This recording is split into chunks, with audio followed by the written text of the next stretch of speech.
Hola, bueno, vamos a dar comienzo a esta nueva serie de encuentros. Nos planteamos como objetivo lograr a partir de aquí un piso de acuerdos que nos garanticen cuáles son los estándares de calidad que tienen que ayudarnos y alumbrarnos para que todas las personas con capacidad de gestar sean atendidas en condiciones de calidad, de igualdad y de equidad, sea cual sea el territorio en el que habitan. Hoy, para hablar sobre los aspectos fundamentales de la Ley 27.610, las dejo con Celeste y con Sonia, que van a iniciar la exposición del día de hoy. Bueno, muchas gracias. Entonces, como decía, vamos a hablar de los aspectos fundamentales de la ley. Para nosotros es un enorme gusto estar presentando esta ley que nos habla de la atención de la interrupción voluntaria del embarazo y de la atención post-aborto, que marca un hito en la historia de los derechos sexuales y reproductivos en nuestro país y también a nivel regional. La ley 27.610 establece, como ustedes saben, un sistema mixto de plazos y de causales que amplía el sistema de causales que ya se encontraba regulado en el Código Penal desde 1921.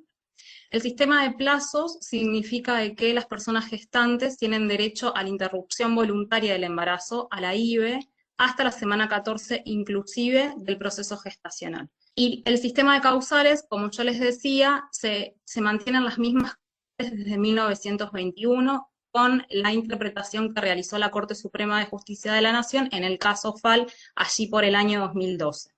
Y en función de ello, las personas gestantes tienen derecho a la interrupción legal del embarazo, a la ILE en causales, cuando hay un riesgo para la vida o para la salud de la persona gestante, o cuando el embarazo fuera resultado de una violación. En relación al plazo para acceder a esta práctica, la ley va a establecer un plazo de 10 días desde el requerimiento de la persona gestante. Son 10 días corridos. Y esto es muy importante porque desde que la persona ingresa al sistema de salud y solicita la interrupción legal o la interrupción voluntaria del embarazo, allí empiezan a correr estos 10 días para el acceso a la práctica. Entonces es importante dejar constancia en la historia clínica del momento en que la persona solicita. ¿Qué establece la ley en relación a la cobertura de las prestaciones? La ley lo que nos va a señalar es que todas las prestaciones establecidas en la ley se incluyen en el programa de garantía de calidad y en el programa médico obligatorio, con cobertura total, junto con las prestaciones de diagnóstico, medicamentos y terapias de apoyo.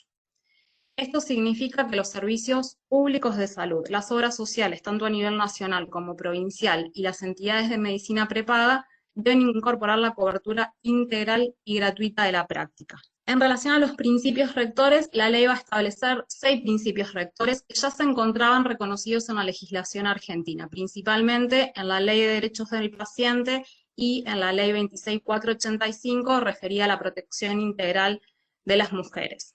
Yo solamente me voy a referir al principio de confidencialidad y acceso a la información por cuestiones de tiempo. En relación a la confidencialidad, la ley dispone que se debe informar durante la consulta que la confidencialidad está garantizada y resulta alcanzada por el secreto profesional. Recordemos que la violación del secreto profesional tiene consecuencias civiles y también penales, ¿sí? Es un delito la violación de este secreto profesional. En relación al acceso a la información y a la transparencia activa, la ley también va a regular que hay una obligación de entregar información, que tiene que ser información actualizada, comprensible, veraz, brindada en lenguaje y con formatos accesibles. Es decir, no es cualquier información, sino que es información que tiene que tener estas características, ¿sí? Este deber de entregar información incluye el deber de no entregar información inadecuada. Solo se tiene que entregar la información relativa al estado de salud, al procedimiento para realizar la interrupción del embarazo, a las consecuencias, ¿sí? Y a los riesgos de la práctica.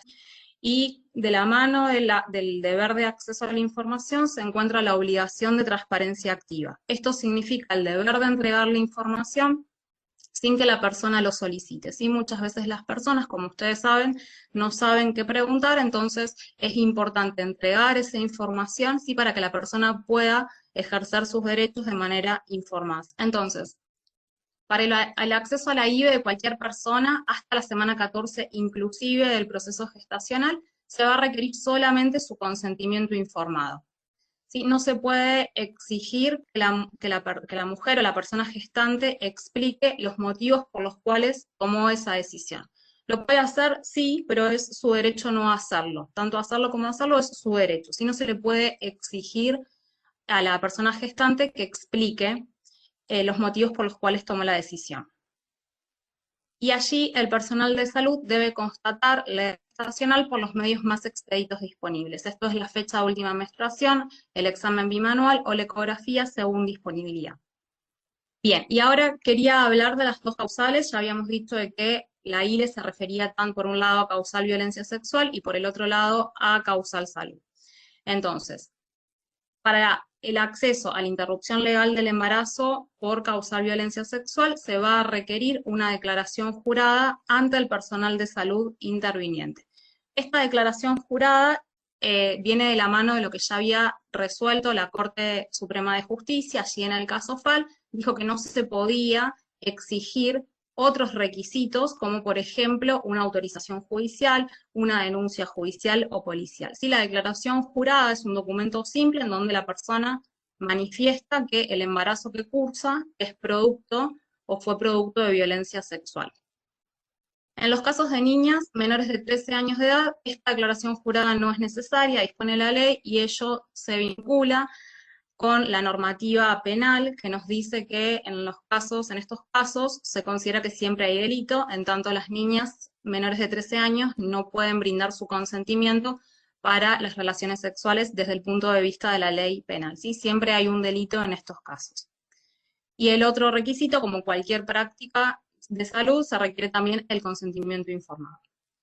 La segunda causal es la causal salud.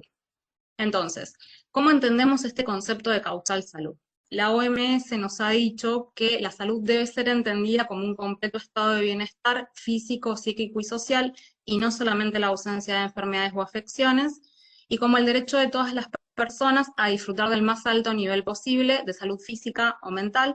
Esto último se encuentra en el Pacto Internacional de Derechos Económicos, Sociales y Culturales, que en nuestro país tiene jerarquía constitucional.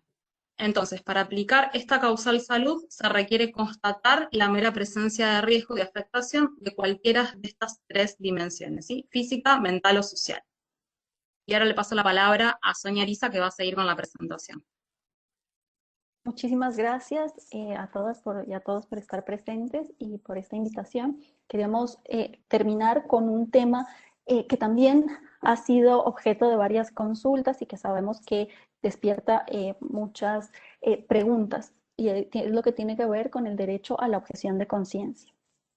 En esta ley, por primera vez, tenemos una regulación legal sobre la objeción de conciencia relacionada con aborto. Por un lado, nos indican que la objeción de conciencia es un derecho individual, es un derecho que siempre se ejerce de manera personal y no colectiva o institucional. Existe una excepción que contiene el artículo 11, pero es un derecho individual que se debe ejercer únicamente a aquellos profesionales que intervienen de manera directa en la provisión de una interrupción legal del embarazo. Entonces, tenemos el ejemplo de la ecografía, por ejemplo, que no sería pasible de objeción de conciencia, o de la toma de presión arterial, o de la preparación de un quirófano para la realización de una interrupción del embarazo, por ejemplo.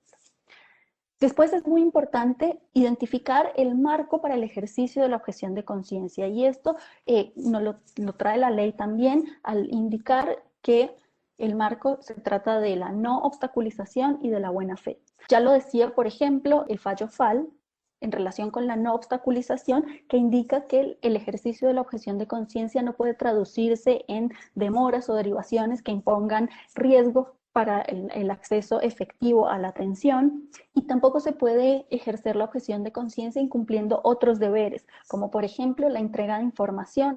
Y por otro lado, la buena fe. La buena fe tiene que ver con ejercer diligentemente las obligaciones para la protección de la práctica. Decíamos entonces que la ley nos ha traído un marco mucho más especificado de lo que podíamos tener con la Corte Suprema.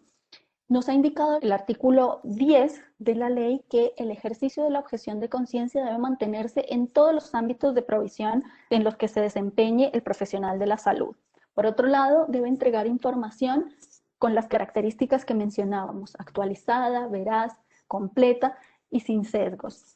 Y debe además derivar de buena fe. Como decíamos, la derivación de buena fe es una derivación efectiva, es una derivación en donde sabemos que se deriva a un profesional que está disponible y dispuesto para realizar la práctica, es una derivación que tiene referencia y contrarreferencia para asegurarse de que la práctica realmente se haya realizado, que tiene todas las características necesarias para que el profesional que ejerce la objeción de conciencia asegure que esa persona va a recibir la práctica. Y por otro lado, la ley impone algunos límites. Lo que nos dice es que no se puede ejercer la objeción de conciencia cuando se trata de un caso que requiere atención inmediata e impostergable, en el cual está en riesgo la salud o la vida de la gestante. Un profesional que se encuentra frente a un caso de estas características debe actuar sin ningún tipo de excepciones. Y por otro lado, cuando no existe la posibilidad de una derivación efectiva, de una derivación de buena fe, en este caso debe realizar la práctica para evitar un daño en la paciente. Y finalmente nos indica que la atención posaborto, como es una práctica urgente, nunca puede ser pasible de objeción de conciencia. Todos los profesionales de salud deben participar en la atención posaborto. Muchísimas gracias.